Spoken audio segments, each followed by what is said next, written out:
crucifixion? My research took me to a letter that the Apostle Paul wrote to the church at Corinth, and it contains the earliest passage of all about what happened to the resurrected Jesus. He was raised on the third day. He appeared to Peter and then to the 12. After that, he appeared to more than 500 of the brothers at the same time. Then he appeared to James and to all of the apostles. And last of all, he appeared to me. 1 Corinthians 15, 4-8.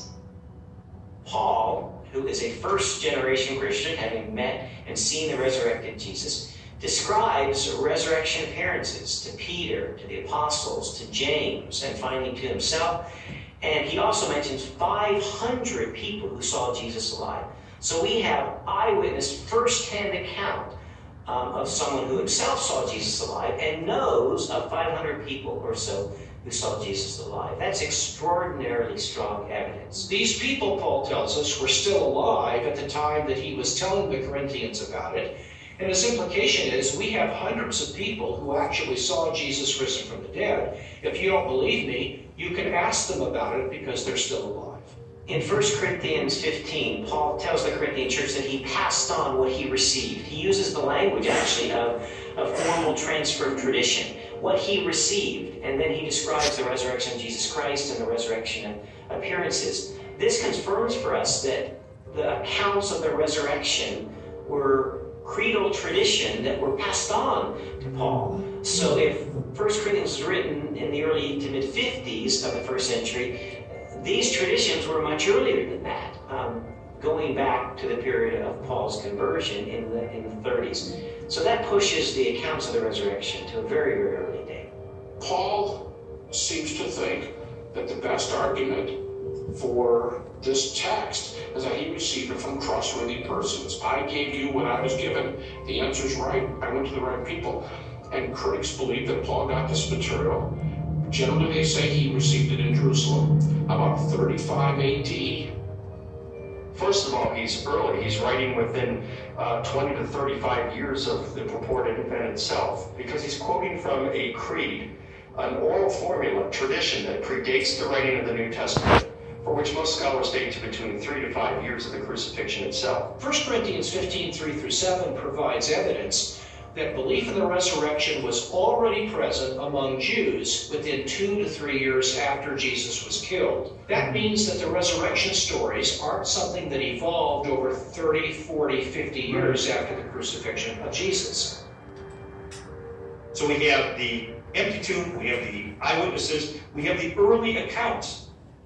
The question is, are there any other additional facts, circumstantial evidence, to support the resurrection? While the Apostle Paul described hundreds of eyewitnesses to the resurrected Jesus, the full impact of the event is perhaps best measured by the subsequent growth of the early Christian church in the face of intense persecution. In the 2nd century, the Roman historian Tacitus wrote, Nero inflicted the most exquisite tortures on a class hated for their abominations, called Christians by the populace. Christus, from whom the name had its origin, suffered the extreme penalty at the hands of one of our procurators, Pontius Pilate, and a most mischievous superstition, thus checked for the moment, again broke out not only in Judea, but even in Rome. Even the most critical, skeptical scholars recognize that the earliest disciples at least believed that God had raised Jesus from the dead. In fact, they pinned nearly everything on it. Without believing in Jesus' resurrection, the early Christian movement could never have come into being. They recognized in Jesus something special, but they wondered if they were mistaken when he died. They didn't anticipate that. Suffer maybe, but die at the hands of Pontius Pilate, the Roman governor? In fact, even when the first reports of his resurrection reached their ears, they were still doubtful and skeptical. But when they met the risen Lord, their skepticism was transformed into a very confident faith, a great joy, and a determination to preach the good news to everyone else. And I think that's the part that's awfully hard to refute, because we have this turnabout, this transformation of a discouraged and bewildered following on the basis of the good news. Somehow you have to explain the explosion from scared followers who run away to let's worship him, let's sing to him, let's pray to him. If there was no resurrection, and more to the point, if there was no resurrection appearances of Jesus, to those who doubted and were discouraged and denied and betrayed Jesus, we would not be sitting here talking about this today. Other messianic figures have risen in the past, had claimed to be somebody, and had been suppressed and killed by the Romans. Yet no movement arose around those dead messiahs. But these disciples of Jesus were willing to go to the ends of the earth proclaiming the gospel. Were willing to suffer and die for that. The transformation from a bunch of defeated cowards to boldly, fearlessly proclaiming the gospel, even to the point of death, to be confirmed that something happened on that first Easter morning. I have worked much harder, been in prison more frequently, been flogged more severely, and been exposed to death again and again. 2 Corinthians 11:23. After Jesus' crucifixion, the disciples lived lives of hardship for 20, 30, 40 years, suffered greatly in their ministries, and eventually suffered martyrdom and execution without recanting for their belief that they had seen Jesus risen from the dead. I mean, what were they gaining? Were they becoming rich? They're running around the countryside. They're in some cases abandoning their family for periods of time so they can preach. What they got for their efforts is death in many cases. You also have to remember that the disciples died not just for something they believed was true. They died for something they actually saw with their own eyes. It's much more difficult to explain that away than it is for someone who dies for a belief and they're sincerely wrong.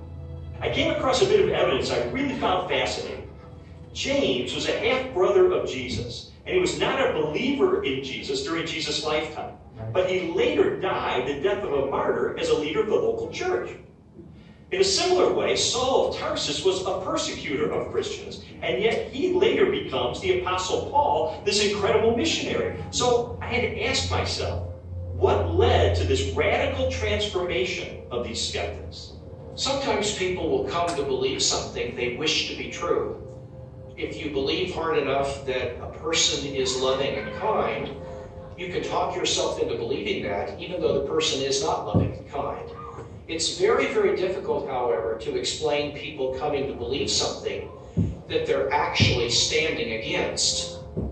Now, in the case of James and Paul, they did not believe in Jesus before his crucifixion. In fact, they thought he was deranged, and they did not accept what he said and what he taught. James, the brother of Jesus, is a skeptic who doesn't come to Jesus until he meets the risen Lord. Critics allow that. Paul's a persecutor until he meets the risen Jesus. That's not the kind of testimony of someone who all gets together and say, hey, let's just cook this thing up. One of the certainties, it seems to me, related to the testimony of the apostles is that they truly believed that Jesus was who he claimed he was, and they truly believed that he had risen from the dead, because they were willing to die for that. Very few people are willing to die for something they don't really believe in, or something even worse that they know to be a lie. When Jesus was executed, his disciples were rightly afraid. They scattered. They were fearful for their own life. Their hopes had been dashed because they had believed Jesus was the promised one who was going to usher a new day in for Israel. It turned out he wasn't, because he was murdered by crucifixion under the authority of the Roman Empire. And yet, shortly thereafter, we find them taking a stand in Jerusalem, proclaiming that Jesus was the Messiah, the very Son of God. Amen. How do we explain that? How do we explain the fact that they were even willing to propagate this the rest of their lives and go to martyrs' deaths for their belief? The only rational explanation is that something happened to them between the death of Jesus and 3 days later, and according to their own words, it was that they saw Jesus risen from the dead. for themselves. People have often said, and I think it's a perfectly fair position, that, okay, there aren't actually any good alternative hypotheses for how you explain the rise of early Christianity, but because we know as an absolute fact, which we're not prepared to let go of, that nobody ever rises from the dead, then there must in fact be some other alternative hypothesis. And I want to say, okay, if you want to make the absoluteness of bodily death the cornerstone of your entire worldview, I actually can't stop you. If you choose to say, no, here I stand, death is the end, and nobody ever comes back from it, and that's just the way it is, well, that's where a lot of people were in the ancient world, it's where a lot of people are in the modern world. I think that that worldview is radically challenged by the strong evidence which points to the resurrection of Jesus, but it's up to somebody what they do with that challenge.